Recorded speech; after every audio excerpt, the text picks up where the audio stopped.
morning, ladies and gentlemen. Welcome back to Brent on this sunny morning. We're here once again, giving you help, advice and guidance about how your business can cope through this current situation. This is a series of webinars that we've been running, and I know many of you have joined us in the past. But for those of you that haven't joined us, just to remind you in the past that we would love to hear from you this morning. These webinars are designed to give you the opportunity to talk to the people that hopefully can give you extra help and guidance. We are live and you can talk to us live too if you want to. So I would really encourage you all this morning to really get involved with the conversation. That way we can really ensure that what we discuss is really relevant to those of you that are watching. Now you can do that a number of ways this morning. For those of you that haven't been with us before, just to run through how it happens, you have a Q&A function in your taskbar, and in that function you can type your question to us, and then I will ask that question on your behalf to whoever I think is most relevant to answer. You are also welcome, if you're feeling brave enough, to raise your virtual hand and let me know that you might like to actually talk to us in person, and if appropriate, I will invite you into the conversation and you can put your question directly to our panel this morning. You can also chat to us, so there is a chat function. I just ask that if you do want to ask a particular question that requires an answer, try and put that in the Q&A. Keep the chat for the chat, but that's a way that you can share information. You can put up links, you can chat to our panelists and ask them for some offline help and advice, and our panelists can also use that to chat back to you. So lots of ways to interact. We're also going to be asking you to take part in a couple of surveys this morning, just to help us to gauge how the business is and how you are all feeling about the current situation, and maybe where additional help might be needed for future webinars. So we'll be launching those at some point during the next hour. So this morning, as always, I have a great panel with me to answer all your questions on a variety of subjects. I'm going to introduce them to you now. First of all, a stranger to nobody is Councillor Sharma Tatler from the council. Will be coming to her shortly. She'll be able to give us the update from the council's perspective on what the current priorities are and concerns, and what the council can do to support you all in your road to recovery. Also from Brent Council is Richard Hay, and Richard is a town centre manager with specific responsibility for Kilburn, Colindale and Burnt Oak, but I am really well aware that Brent is really blessed with a great group of town centre managers. Quite unusual these days in local authorities to have that level of support on the ground. It's great that Brent has it, and Richard is here to talk to any of you from any part of the borough, and we all know that local high streets are very important, and never more have they been so. So we'll be talking to Richard about how the local high streets in Brent are coping. Welcome back to Ben McLaughlin from Box Park. It'll be great to hear from Ben. We're currently in the Eat Out to Help Out phase, which launched on Monday, and it'll be great to hear how Box Park have coped with the reopening, and also how that scheme is helping their businesses. I'd be really interested to hear from those of you that are watching us this morning, if you are also able to give us your feedback on how that scheme and the other schemes that are out there as well are helping your business, or maybe they're not. It would be interesting to know your views on that. And a welcome to Sanjeev. Sanjeev, madam, is a local business. Many of you, I'm sure, will know of him. He is head of print and design at Liquid Bubble, and as a local business, Sanjeev has had to adapt and really pivot his business to ensure that he is able to get through, have been able to get through the last 5 months, and it will be interesting to hear Sanjeev's perspective on that. And then finally, and John McNamara from Newable. Welcome to John. We have had Newable on the calls on these webinars before. Just to remind you all that Newable are there to help you on a one-to-one basis. If you're a business, you need some additional support, John and the team at Newable are contracted to do just that. It's a free service. You can contact them, you can have one-to-one advice and guidance. They can hold your hand through whatever your situation might be, pointing in the direction of who might be able to help. So a really great group of people. Hopefully that's going to encourage a lot of you to ask us lots of questions. But let's kick this morning off by coming over to Councillor Tatler. Hi, welcome. Talk to us about Brent at this moment and business in Brent. Morning, and thank you, Catherine, and thank you everyone for joining us this morning on today's webinar.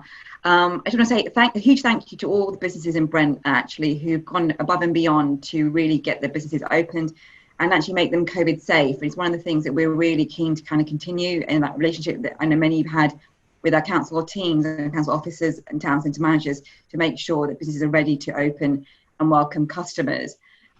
So just kind of things that we are doing at the council in continuing to help in the recovery.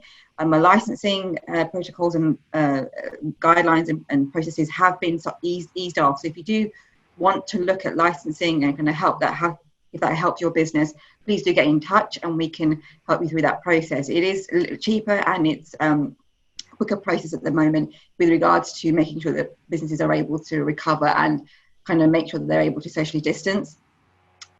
One of the things I do want to really mention is our grants and the discretionary grant funds that we have available at the council. It was launched a few weeks back. We have been given a deadline by government to make sure that they're given out. So our deadline at Brent is the 16th of August. So if you think you're entitled to a grant and you haven't received any support yet from government, please make sure you go on to the council's website. If you just Google Brent Council discretionary grants, you'll come to the page and they'll give you the criteria of what is needed for you to apply. We've aimed the discretionary grant at SMEs particularly, so please do look at those because obviously the vast majority of businesses in Brent are SMEs. So, and we're very conscious of that. Not many of them weren't able to access other grants. So please do look at that because the deadline is the 16th of August. And the final thing two other things I'd really like to say is some of the things that we're doing at the council to encourage people to go local shopping and use their local businesses is we're really pushing kind of active travel infrastructure. So over the next month, you're going to be seeing the introduction of what we call healthy neighbourhoods or low traffic neighbourhoods, which basically mean that we're trying to discourage rat runs and increase car usage in localities and enable people to really become more active in walking and cycling, which in turn we hope will support local high streets and town centres. We have 19 town centres and high streets in Brent, and the idea is that part of the rationale for these low traffic neighbourhoods is to encourage people more to use their cars less, so therefore use their local high streets for the shopping and whatever else they may need. So that's kind of the aim for those things coming forward. And the final thing I think I'd like to say, you may have seen some social media comms by the council over the last couple of days really encouraging social distancing and getting people to become much more aware of maintaining that social distance. We have seen numbers of infections on the increase slightly in Brent, and what we don't want to see is any call for local lockdown or any kind of restrictions put in place because numbers are increasing. So I'll really encourage businesses to really keep maintaining their social distancing practices within your businesses to make sure that we don't end up in that position where we have to have some form of restriction, particularly when the government haven't announced any support for any local lockdown for businesses or employers or employees. So encouraging social distancing with your customers, which is really important, but also encouraging your staff to make sure that they are testing to make sure that we reduce the kind of any potential infections and spread of that. So I'll leave it at that, but just imploring that public health message again, because we don't want to go down to any kind of restriction or lockdown again, because our businesses are hugely important. And we are, we're concerned that we won't have many businesses being able to withstand another lockdown. So we would really encourage that you support us. And if you need support from enforcement, do get in touch with us or the police. The police have the powers to help enforce. So please do get in touch because we don't want another lockdown. Thank you. I'll leave it at that. Thanks. I think that's a really valid message, isn't it? I mean, every business has got to do their bit to take responsibility within their own sort of footprint to ensure that they are doing everything they can to keep their staff and their customers safe. Inevitably, numbers are going to rise. They're rising everywhere. It's not just Brent. That's going to happen when you suddenly ask people to start coming back together. But I guess it's that balance, isn't it, between getting that right and also being aware that there is still a risk out there that we need to all try and manage. Richard, coming to you then on that point, you're on these high streets. They're all trying to, quite rightly, get back to business. And how are you seeing this manifest itself? Is it working? Are there areas that are of a concern? I think it depends. It depends where you go and what the issues are, really. I mean, I was up in Colindale last week, and pretty much it was looking sort of business as normal, really. The sort of businesses were enforcing social distancing, and they sort of following the government guidelines, getting on with the job, sort of rolling up their sleeves, really. I think there are sort of challenges in other parts of the borough, certainly. And if you go further down into Kilburn, where there's a much sort of higher footfall and issues around sort of narrower pavements and that sort of thing, and maintaining social distancing, then it becomes a little more sort of fraught. But what do you see as being the sort of the biggest challenge at the moment for businesses on the high street? What's their, what are they? What is your main thing that you're dealing with at the moment? I think the main thing is just getting customers back, to be honest. I think customers are sort of cautiously returning, but not in huge numbers at the moment. Obviously, there's still a lot of people sort of shopping locally as a result of the lockdowns and things, but actually it's very much a local audience at the moment. And I think the challenge is how do you kind of get people in from further afield, where there's not the sort of nighttime economy to support crossover from the daytime, that sort of thing. And very much you're not using the towns to their full potential necessarily. So there are some real challenges around that. And I know Councillor Tatler mentioned the relaxation slightly of the licensing rules around outside dining. Those of you that are watching, you'll notice that we have launched a poll, just to interrupt what I was about to say. How challenging have you found implementing the COVID secure guidelines? Just interested to know from businesses how you found that. If I could ask those of you that are watching just to take a few minutes to have a look at that, that would be great. Just coming back to that question then, Richard, that I was just going to ask you in relation to the licensing. Are we seeing more businesses, particularly in the hospitality industry, utilising outdoor space? And just to reconfirm what that means in terms of the relaxation, you do still have to apply for a licence, I believe. You do, yes. So there's a new thing called a pavement licence, which has been introduced, which gives businesses the ability to have a temporary licence for a year for £100, and it promises a quick turnaround. So that's one of the things that sort of can help particularly sort of increase the number of tables that businesses can do, because obviously the more sort of distancing inside, the lower the chances sort of a lot of hospitality businesses making a profit. Having said that, I think there's still a sort of almost case by case basis by which they're being considered, because where there are narrow pavements and it's not possible to maintain sort of 2 meters social distancing, then simply we can't just allow a sort of huge number of tables to spill out onto the pavement. So we've got to sort of play it slightly cautiously and get the balance right. Yeah. I mean, obviously we're very lucky at the moment. We've got lovely weather. Hopefully that's going to continue.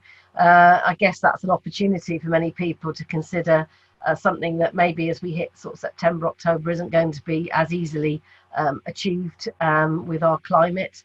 But certainly that's an important message. If those of you that are watching, we'd love to hear from you if you're experiencing difficulties with any of these issues, or maybe you can tell us anecdotally how you've coped with it and how that's working with you. I just encourage you to talk to us this morning, either by the chat or by putting a question to any of our people today. We did briefly see NatWest join us. We are expecting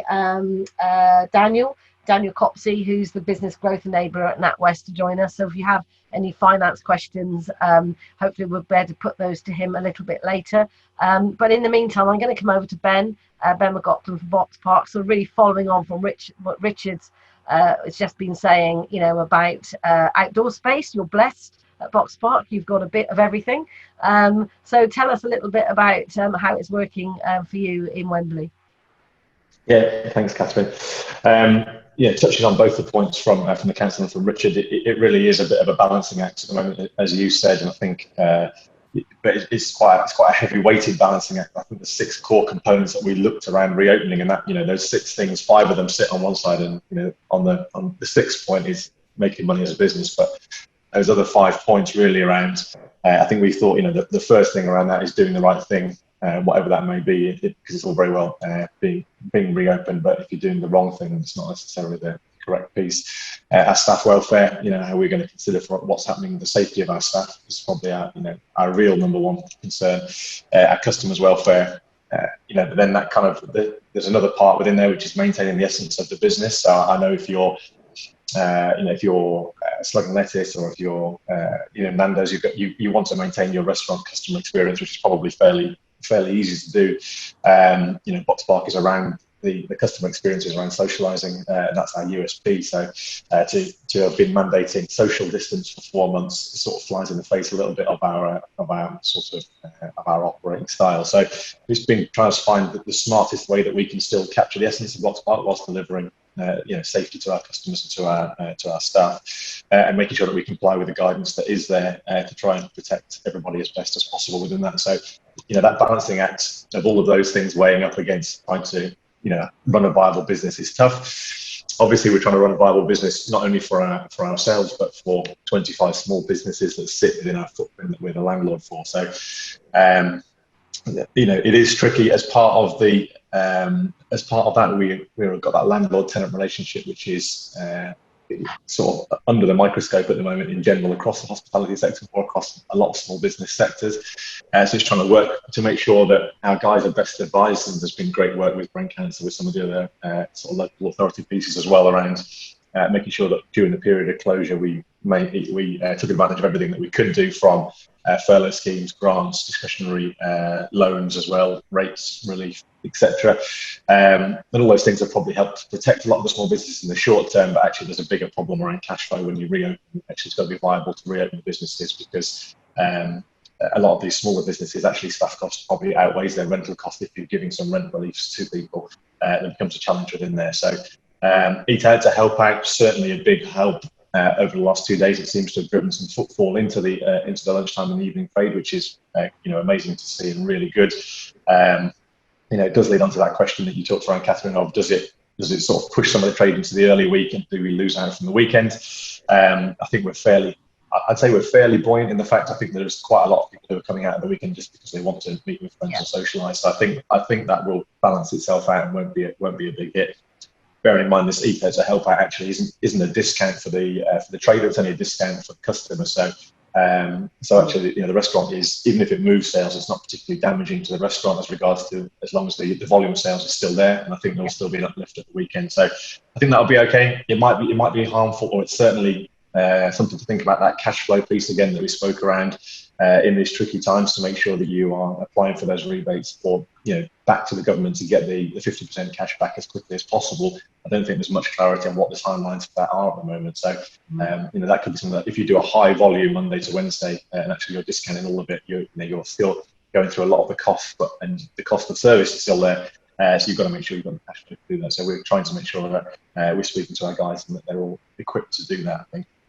Ben, I was just going to say that I think the biggest thing probably about Eat Out to help out is the confidence that it hopefully will give people that it is okay to go out and eat out. I know I went out myself last night and took advantage of the scheme, and it was great to see people sitting together, and there was that atmosphere, but actually it did give that confidence, actually this is okay, we have to be careful, but it's okay, we can try and get back to some sort of new normal, as they say. And I guess that's the biggest thing that hopefully Eat Out will do, that will then, once it finished, encourages us all to carry on in that vein. So it'll be interesting to see. Definitely, and in central London, it's almost like you're getting to eat for a normal price now, but it's 50% off. It's brilliant. And you're absolutely right. That customer confidence is, absolutely at the top of it. So we, our famous, I don't know if it's famous or not, our famous tagline is about eat, drink, play, which is sort of all around our customer experience. And we've tweaked that a little bit for reopening, which was eat, drink, play, safe, just to trying to say we're still doing what we do, but you've got to do that. And so all the bits that the hard aspects that we do around registering guest details, enforcing hand sanitizer on the way in, we do temperature checks on big days. There's signage everywhere. There's signage on the tables. We've implemented a click and collect system so people can sit at the tables, order the food, so they haven't got a queue at the restaurants. They can just sort of go pick it up and sit down again.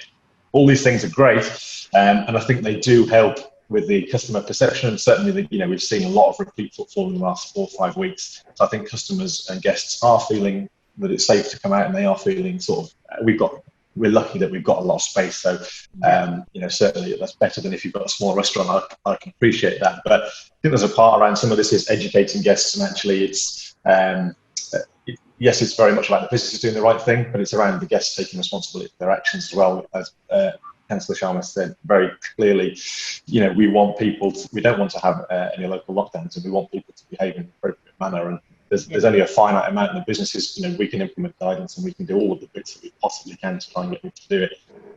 We need guests to take responsibility for their own actions as well, and we need to try and help them with that and try and educate them so that when they are going to our business or to another business or to another neighbouring business, they're behaving in an appropriate manner, and it's sort of not allowing it in 1 or 2 places to not worry about.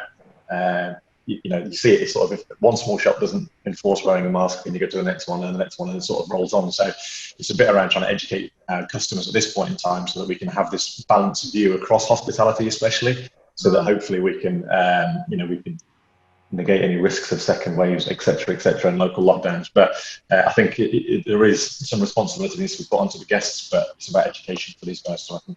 And I think we've talked about that a lot in previous webinars, the importance of collaboration across businesses to ensure that if you're in a local high street, you're talking to the businesses around you so that you're working together, following the same guidelines. So there's a sort of consistent approach, I guess, that you're not, as you say, Ben, you're going from one place and having to behave in one way, and then going next door and finding actually, that's not required. It's a confusing message.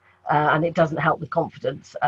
Again, I'm guessing that's sort of a big part of what Richard's role is. I want to come to Sanjeev because you are a business that is experiencing this. We have got a number of you watching this morning. Just to remind you all, please do talk to us.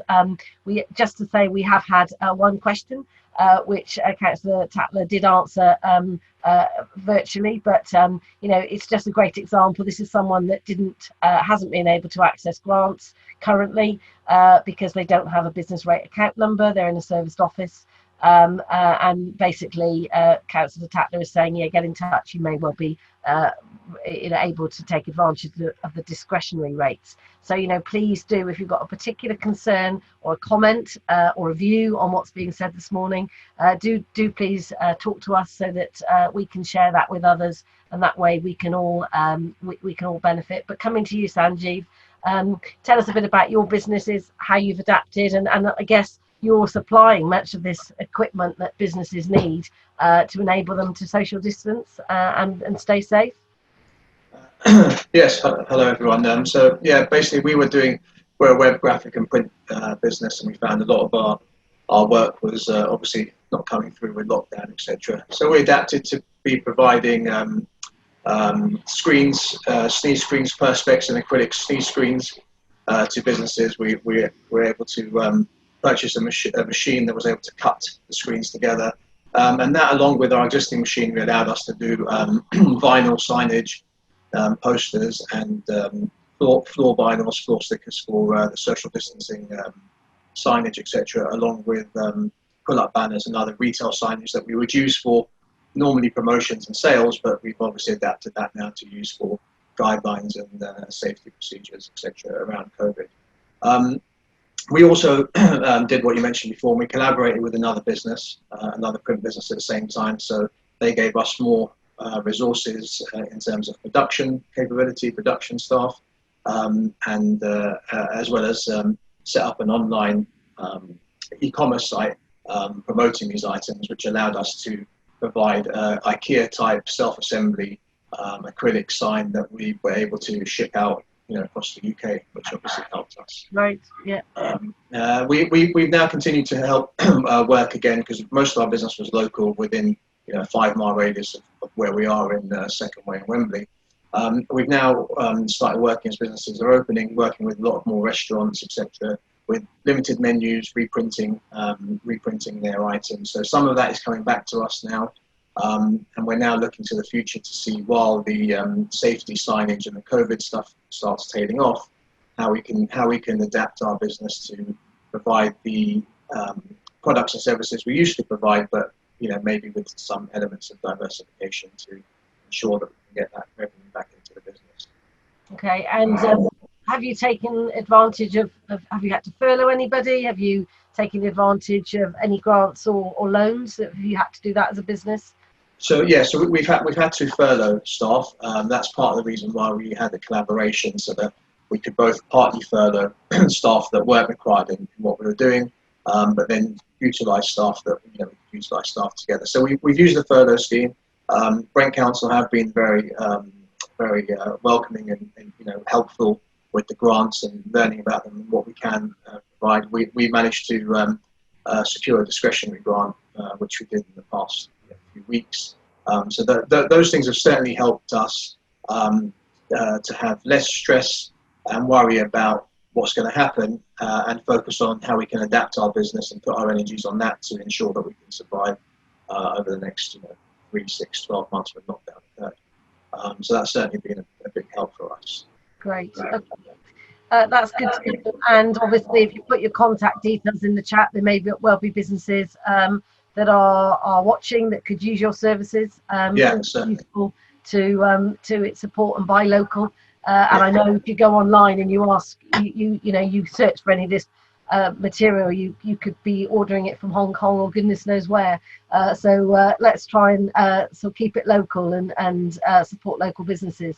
John, coming to you, because you're very much on the ground talking to businesses like Sanjeev's. What are you seeing at the moment as the major concerns for businesses that you're talking to, and how can you help? I think at the moment we're seeing particularly struggling is sort of retail, restaurants and leisure. The Eat Out to Help Out scheme is a mixed bag really. For establishments that have got outdoor space, they're seeing definitely volumes starting to increase. But for those that don't, it's limited in terms of its impact. I think most businesses are really worried about a second spike. So just reiterating Councillor Tatler's message about social distancing is so important, because if there's a second spike, essentially most businesses are going to be in an even worse position. So it's really, really important to make sure we do as much as possible. And that's really across the board, from consumers to businesses. Mm-hmm. Most people will be aware of the types of support that the government have been giving out, such as self-employment income support scheme, business bounce back, the retail, hospitality and leisure grants. But just to let people know, and this is sort of breaking yesterday's news, there is potentially another grant which will be distributed across the UK, but in London through the Growth Hub. Now, I work for an organisation called Newable. We are the largest business support organisation in London. We have a team specially dedicated to work with small businesses, and we've been working very well with Brent businesses, running a range of different webinars, social media, and we've got more to come. So we work with businesses on 2 levels: one-to-one support, which is free, confidential, and we also run various online events. The type of support that we provide ranges. So I've got clients that I'm helping to negotiate rent reviews. I've got clients that I'm drafting cash flows for. I've got clients that I'm helping with pivoting online, so actually developing online content for their digital marketing strategy. And it's a really great service, but not particularly well known or well advertised. And I would urge everybody who's in a position where they're not sure what to do next, they're worried about the long-term viability of their business, to get in touch. My details are in the chat, and either myself or one of my colleagues can support you and walk you through to make sure you've got all the support, to make sure you've done a proper risk assessment on your business, to make sure that you're taking advantage of all the support that's available. And there is a huge amount of support. So yeah, it's really important you understand what's available, you're taking advantage, and also you're taking the right steps at the right time. So we talked a bit about what the current problems are, but it's important that if you have physical space, which many businesses will, that you're aware that at the moment you've kind of got this legal protection where your landlord can't really do anything if you're in arrears with your rent. That protection is going to be lifted as of the 30th of September. And at that point, your business, if you're behind with your arrears, then could be potentially, pushed for forfeiture, closure, or at the very least to get your rent deposit back to the previous level. So it's really important that you get support, you get advice, and you take the right actions at the right time. Okay, that's great. John, just to reiterate that what your service is free. So it is free. Businesses, and it's confidential as well. Right. Yeah. So business doesn't need to be concerned that by picking up the phone to Newable, they're suddenly going to rack up some sort of high consultancy fees. That's the first thing I think to stress. We do have a question that's come in from Kevin, and I think this is someone you could help, because he's saying he's a clothing shop. He'd like to go online. He needs to know how to apply for the £5,000 business technology grant. So I'm assuming that he could come to you, you could have that conversation, and you could advise him about how to do that, or if that is applicable or not applicable, what else he might be able to apply for. So Kevin, you've got John's details in the chat. If I can ask you to connect directly with John, that would be really good. And just wanted to pick up on the little teaser that you gave us there about some more money being available that was announced yesterday. Have you got more information about that? Can we find that? Yeah, I can provide you what's out there at the moment. So essentially, it was sort of a government announcement, and what we know so far is that I think in London it's a 20 million UK fund, 1.2 million for London, but bear in mind that's split across 33 boroughs. So the total amount you can apply for is up to 5,000.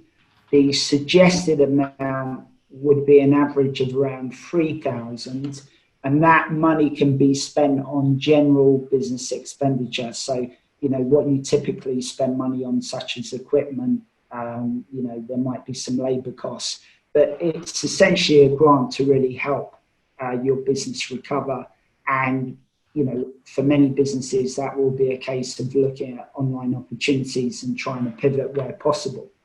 So that's the information we have. So at the moment, we're not sure how that is allocated, whether that's being allocated through the local authority, presumably. It'll go through, my understanding is through the local growth hub. So in London, some people be aware that we have, via the Mayor's Office, we have a London growth hub, and Newable actually manage that programme that's run by Simon Paul.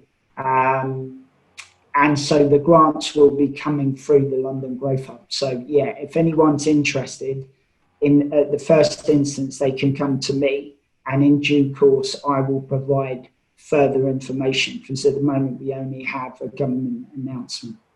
I'm going to just come over to Councillor Tatler. I don't know whether you've got any further update on that. No. As per usual with the government, we're waiting for the detail. They make announcements and then it's a few days later or a while before we get the detail. But if it's going through the Mayor's Office, it may come down to us at the local authority level to kind of distribute at this end. But I would reiterate the message that there's still those discretionary grants available through us as well. So just keep applying, or just keep taking a look at those. The positive thing is that there is still money out there, and there is more money that's being found to be allocated, which is a positive. And I guess that's really important, that businesses keep connected with people like John from Newable, or Richard, or yourself, Councillor Tatler, because that's the way you're going to find out exactly what the latest information is. I just wanted to pick up, and again, I know that Councillor Tatler's answered this online, but just to say for those that are listening, this is someone who was running a micro business from home, and obviously very aware that not everybody can help. She's saying some micro businesses are run by women, don't have the ability to raise funds or have collateral for loan. Now, obviously, as you put in your answer, that is potentially somebody that could be applicable to the discretionary grant. But the other campaign that I know is out there, which is another LEAP GLA campaign, is the Pay It Forward campaign, which was launched some time ago. This is whereby small businesses can encourage their customers to pay it forward by effectively paying for a service up front. And the latest on that is that they have announced some additional funding, which effectively means that they are now able to match fund any funding that a local business raises up to £5,000. John, do you know? I know a little bit about this. Do you know any more about this? No. Okay, that's fine. Well, I will put it in the chat. If people want to go to payitforward.london.gov.uk, which I'll put it in the chat. So the Mayor's £1 million Back to Business Fund is now offering up to £5,000 in match funding to small independent businesses. And effectively what that means you need to do is register to say you want to join the Pay It Forward campaign. And then you have to contact your customers to encourage them to pay it forward. So in the case of, I don't know, a nail business, you might say to your customers, if you would like to pay forward for your next 3 treatments, which might come to £100, the government will match fund that £100 and give the business an additional £100. So there is some criteria around that. It can be for any business in any sector. And that was announced literally a few days ago. So that is definitely worth something looking at. And for Nishma, who's running a small business, often when you're a small business, particularly women-focused businesses, there is that customer loyalty element that you could definitely pull on. And I know I had this conversation with some of the businesses that I support, and I said, I'm more than happy to pay up front for my next X number of treatments if that means that you can double my money. So I think there's something around that customer loyalty piece that businesses can play on in any sector, particularly maybe hospitality.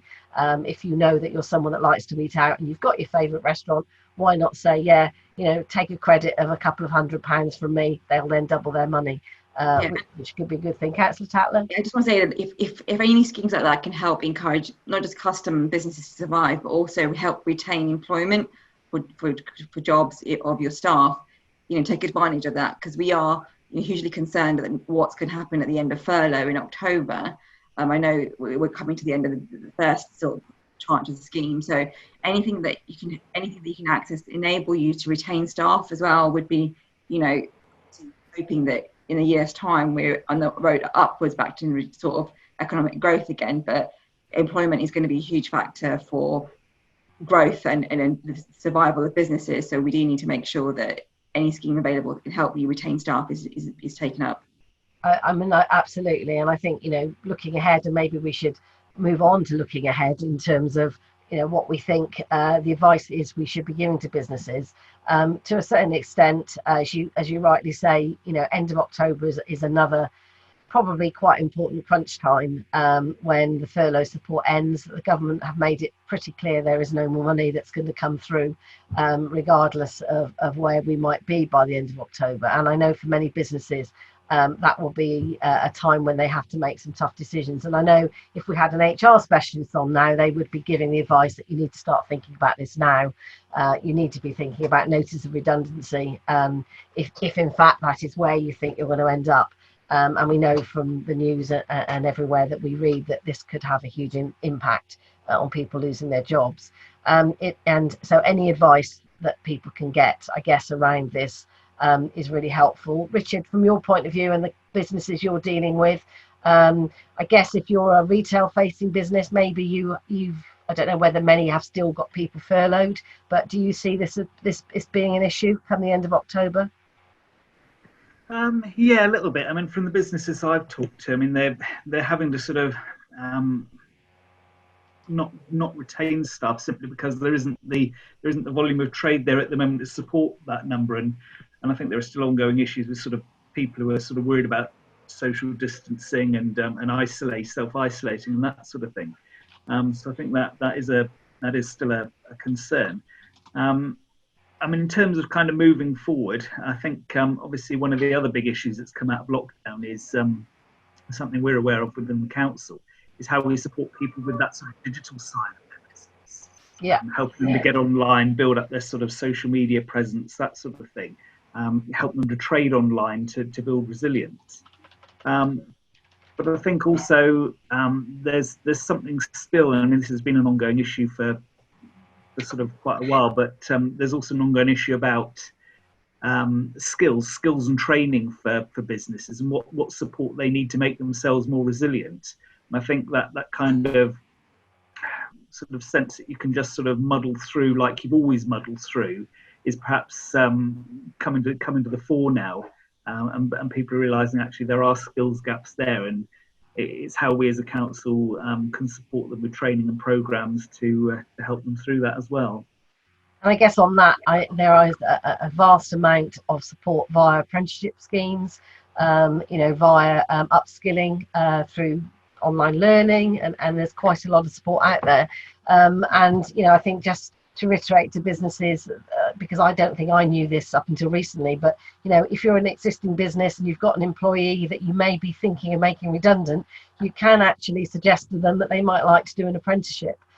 You can move them into an apprenticeship, which would keep them in some sort of employment, albeit maybe not on the same basis as before, but it would upskill them. They could retrain into a different area maybe of the business. If you are thinking of pivoting your business, I know that many businesses would, because they're having to pivot, maybe do not have the skill set that is currently needed in their current employees. So rather than getting rid of their employees, they could look to upskill them through apprenticeship training, which, as we know, has got some additional funding for employers available. So there are all sorts of things, which again, coming back to you, John, I'm sure that's all the sort of stuff that you can advise on. It isn't just about funding, it's about upskilling and all of that. Yeah, absolutely.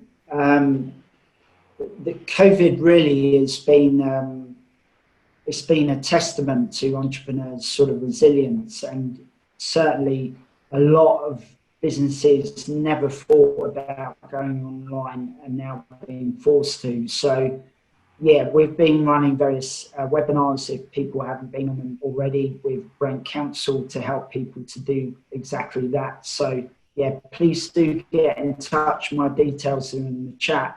As I say, we've got a team of advisors and webinars, etc. So we can definitely help you pivot online.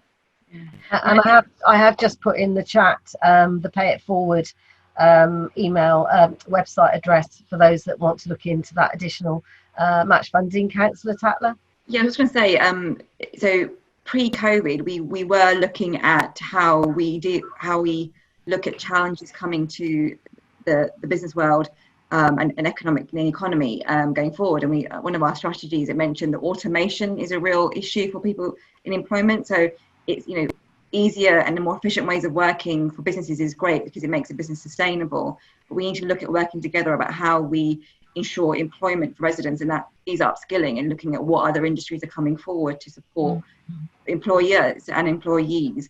So we're doing a lot of capital investment in our adult education programs, and we're actually investing a huge amount of money that we get from development to enable to support that. So if you're signed up to the Brent for Business newsletter, to keep an eye on that, because our employment schemes and our adult education service, Brent Start, will have stuff on there as well. So something that you could get a service for your members of staff, to upskill them and perhaps even diversify your own business in kind of green and sustainable ways as well. That is something that's really come to the forefront. So there are challenges ahead, not least COVID has been obviously the biggest one of the most immediate, but technology and automation is another key issue.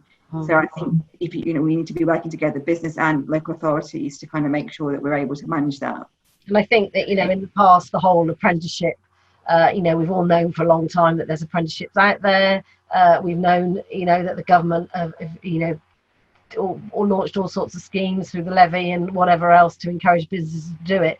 But I think it's fair to say it's never really achieved the correct levels. But now there is really an opportunity. I think businesses, perhaps who before thought apprenticeships weren't for them for whatever reason, I just really encourage them to re-look at that as an opportunity.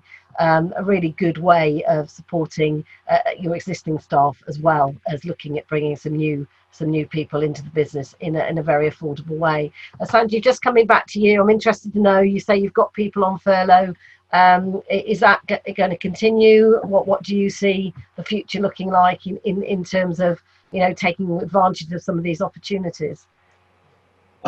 Yeah, so at the moment we had a meeting with the team on Zoom last week, and we're planning to for everyone to come back by 1st September. We've spoken to our existing customer base in terms of where they are in terms of what they expect to have moving forward with, and where they are in their business journey at this moment in time. And from that, we've managed to get support from our clients and suppliers to be able to be in a position where we can have a general idea of what September, October, and November could look like, assuming clients are going to continue with what they were doing before. So we plan to bring back, I would say, 60% of the staff in September, and assuming we're getting from the clients what they're suggesting to us, we're then going to graduate that to more and more staff as we go October, November, December, and then hopefully we'll be in a position where we get back to the turnover levels we were at before COVID, without on our basic products and services that we provide. So that's our plan overall. We also are diversifying, and we're putting more products around protecting your space, and we're building that, and we're moving also into the construction industry in terms of signage. So we've picked up some choice diversification in terms of the machinery we have and what we provide for clients, and are pushing forward with that. One thing I will say we are doing is collaborating a lot with our businesses next door to us. So during this time, we've been in more conversations with businesses in different industries next door to us to see if we can share clients in any way or form. So that certainly helped all of us, because a lot of them are, with small businesses, a lot of them are personal relationships, so it makes it a lot easier for the introduction, etc. So we've worked on second way, to do that, and that's also helped. And our biggest push is online. We found that going online during lockdown with the screens and the self-assembly kind of screens that we're doing allowed us to get orders from Edinburgh and Cumbria and Lancashire, and places that we would never assume that they would purchase from us. So that's going to be a big push for us over the next 6 months. I think that whole buying opportunity is one that many businesses have taken. I'm interested, Ben, to know from a box part perspective, how maybe have your businesses been able to diversify? I know they're all in a very particular sector, and also just the impact of what might happen at the end of furlough. I don't know to what extent the businesses that are operating within Box Park are taking advantage of those schemes, but what do you see the sort of next 6 to 12 months looking like from a Box Park perspective? I think the furlough piece is probably going to hit us in a slightly different way. So as far as I'm aware, almost all of our guys are pretty much back. We're in Wembley. We're using a little bit of the flexible furlough where where it's correct. So what we tried to do was get as many people back into the businesses as we could to maintain what they were doing within the businesses. But the flexible furlough allowing a bit of part-time work has actually helped with a couple of roles where we don't need them full-time in the business. So we're trying to play that balancing act. But I don't think there'll be any major issues at the end of furlough for us, because there's not a huge heap of people, and I think probably the same for our traders. We've got a relatively small workforce base. The problem is going to come the other way around. I think there's still very much a little bit of a honeymoon. I know that some businesses won't say this is the case, but certainly we have seen, and we can see in some of the hospitality sector, there is a little bit of a honeymoon period at this moment in time when people are excited to be back out from lockdown. And are taking advantage of probably being on furlough, having a bit of disposable cash because they're not commuting into work, etc., etc. And I think once we come towards the end of that furlough piece, when people either have to return to work or they don't have anything to return to, I think we're going to see a dramatic sort of drop off of what we have seen. So whilst I think the overall hospitality sector has been reporting circa 50% down, 55% down, I think it's come up slightly in the last couple of weeks. Maybe it's sort of in the 45s. In Wembley, we're probably sitting around the 50% mark, which is ahead of where we probably said we thought we'd be. We thought maybe it'll be in the 30s. So it's actually slightly more buoyant than we'd hoped for, but I think we're very conscious that actually come come the autumn, irrelevant of if there's a second wave or if there's a local lockdown, I think we'll probably expect a dip in the trade and we'll probably go backwards before we go forwards again. So I think we're conscious this might almost be a honeymoon period, which is 50% isn't a great honeymoon period. But if it's going to take a slight step back, I think that's our concern, that consumer confidence will be better in going out and safety measures, but I think that the actual appetite to go out and the financial viability of going out might be difficult going into Christmas. And then certainly, what's going to hit the sector very difficult will be you're going to be a brave office manager who says we need to organise a Christmas party for 200 people this year.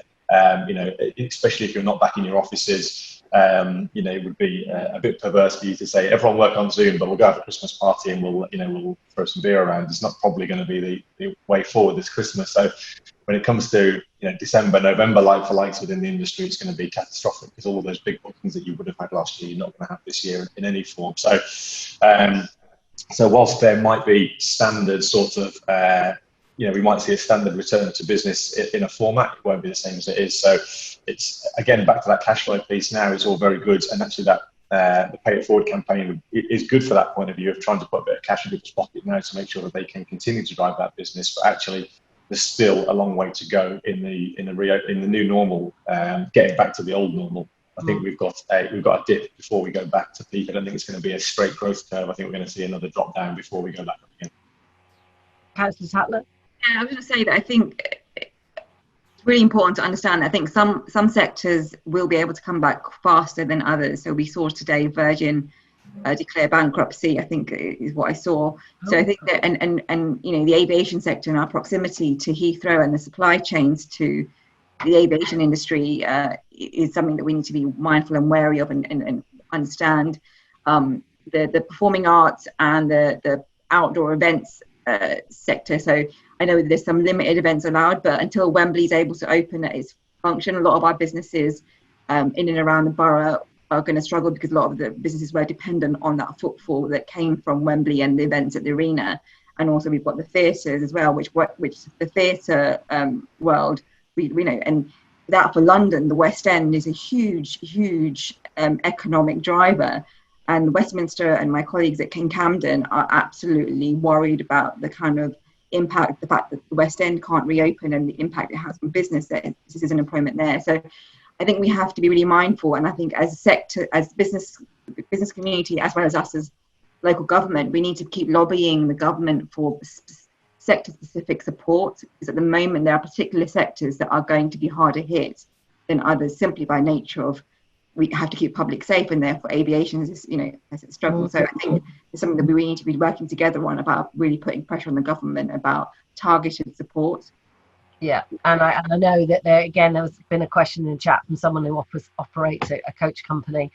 There are many sectors that aren't seeing the support, and I think, as you say, people need to be vocal about that and let you know, and the people at the local council know, so that you can be the voice and you can try and do some lobbying.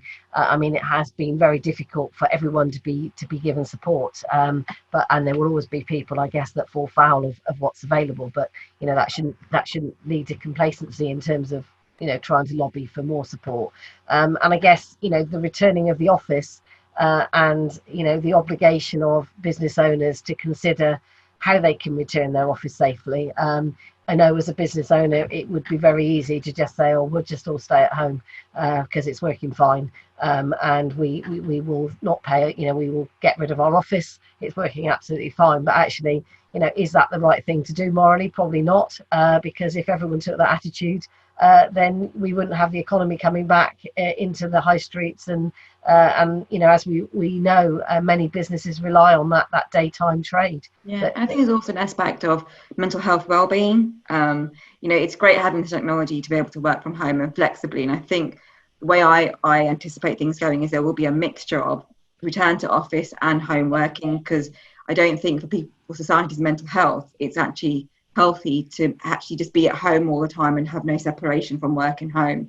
Yeah. So I think there's an element of it may be more flexible and more diverse. So even at the Civic Centre in Brent, we're not expecting all staff to come back, but we're saying let's be a bit more flexible, so 2 or 3 day working week at the Civic Centre rather than the 4 or 5 days. So it is about how things evolve going forward, but I think we need to be mindful that it's an opportunity here really to look at how we were working before and seeing what is healthy and sustainable. And from a council perspective, have you made a decision about when you're bringing people back to the Civic Centre? Currently, we are looking at 10% of staff at any one time at the Civic Centre. And some staff, a lot of staff can do their work from home, and sometimes we do need them to come in. So it's slowly increasing, and obviously the Civic Centre is slowly opening up to the public again. So we're starting to do our registration, nationality services again, and obviously libraries open again. But again, it's all with social distancing measures in place. Yeah. So while we need to do that, we will maintain what's best for the workforce, really, in terms of safety. And a lot of people are still not confident of travelling on public transport, which is the other thing. So it's a wait and see, but it's about 10% at the moment. Okay. Final word from you, Richard, just in terms of this overall message into the businesses that you're dealing with on your high streets. Yeah, I think the key thing to say is that we're all about how best to support businesses. Really, I mean, we're going to be having individual conversations with the businesses in our town centres. But I know one of the things that Councillor Tatler's keen on, and we're going to be setting up in the coming weeks, is a series of surgeries, because this conversation doesn't end in sort of 4 minutes time or whatever. It's an ongoing thing, and I think we need to be mindful that there are different types of businesses out there who are looking for support and guidance. We want to make ourselves sort of visible and have that conversation with them about how to take some of these issues forward and how we can support them. And they are issues that are going to go away quickly. We know this is here to stay, so we've all got to try and work out how we all continue to operate and survive. And things are going to constantly change. Hopefully not with local lockdowns, but you don't know. So I guess preparing, and coming to you, John, in terms of advice to businesses. I know people are saying you should be looking at an 18-month business plan. You can't just assume that come September, October, it will continue to go. You've got to put a really robust business plan in place that will see you through probably the next 18 months to 2 years. Yeah, I would think definitely you're looking at realistically 6 to 9 months of cash flow, which sounds almost unbelievable, but effectively the key message is be proactive, because once the moratorium's lifted at 30th of September, any landlords that have got portfolios of businesses, they're going to be moving quickly to rebalance that portfolio. So it's really important you get in first, so that come middle of October, when everyone starts realizing that they're receiving sort of notices, that you've got in there first and you've negotiated. So yeah, cash flow wise, 9 to 12 months.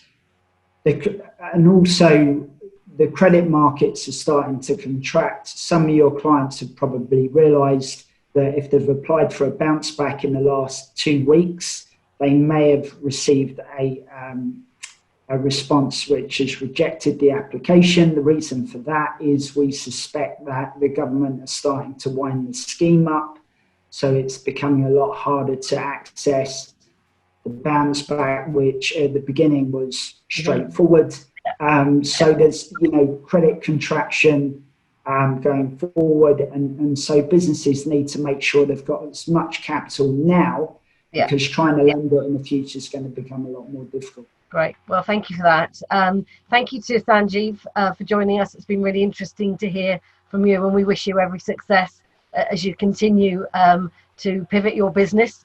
And hopefully this webinar will help businesses that are watching think, I need to go to Sanjeev. So make sure your details are in the chat. Ben, just finishing with you, hopefully, what was it? Play, what's the slogan? Remind me. Eat, drink, play, safe. You should know this, Catherine. We've done it every week. I know. Eat, drink, play. So hopefully that will play out. It's been great having you all here. I wish you, Ben, at Box Park, across all your sites, I think you're doing a great job in encouraging people to feel confident, and we would encourage people to go to Wembley and experience Box Park, and then be confident to go back into their high streets. Thank you to everybody for watching this morning. Keep connected, keep talking to all these people, and we'll be back again in another month. Thank you all. See you soon. Bye.